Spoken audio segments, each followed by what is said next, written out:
हर महादेव। दोस्तों आज मैं चल रही हूँ एक बहुत प्यारा सा हंसी मजाक का गीत सुनाने। हमारा ये गीत कैसे लगा कमेंट में ज़रूर बताना। और जो हमारे चैनल पे नए हैं प्लीज़ हमारे चैनल को लाइक करें, सब्सक्राइब करें, ज़्यादा से ज़्यादा शेयर करें, सपोर्ट करें, क्योंकि हमें आप लोगों के सपोर्ट की बहुत ज़रूरत है। आप लोग सपोर्ट करेंगे तो मैं भी आगे बढ़ जाऊँगी और ऐसे अपना प्यार दुलार देते रहिए।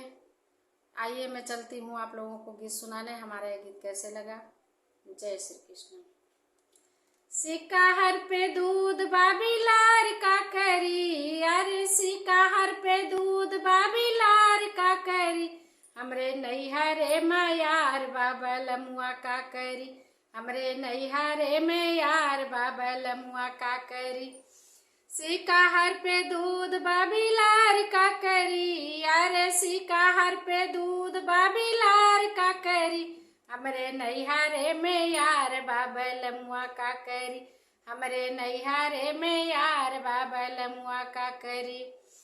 पुलिस दरोगा थानेदार का करी, अरे पुलिस दरोगा थानेदार का करी, हमरे नैहरे में यार बाबा लमुआ का करी, हमरे नैहरे में यार बाबा लमुआ का करी।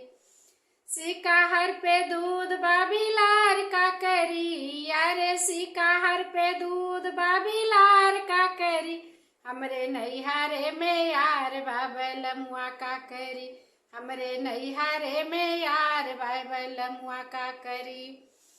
थाना यो चौकी कोतवाल का करी, अरे थाना यो चौकी कोतवाल का करी, हमरे नैहरे में यार बाबा लमुआ का करी, हमरे नैहरे में यार बाबा लमुआ का करी। सिकाहर पे माखन बाबी लार का करी, अरे सिकाहर पे माखन बाबी लार का करी, हमरे नैहरे में यार बाबा लमुआ का करी, हमरे नैहरे में यार बाबा लमुआ का करी। टोला पड़ोसी और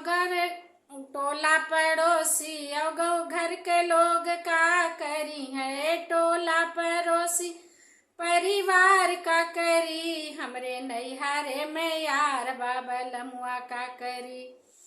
टोला पड़ोसी परिवार का करी, हमरे नैहरे में यार बाबा लमुआ का करी, हमरे नैहरे में यार बाबा लमुआ का करी।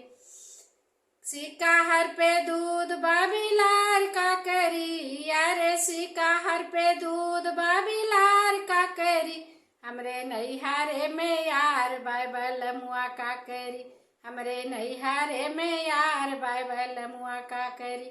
हमारा ये गीत कैसे लगा कमेंट में ज़रूर बताना।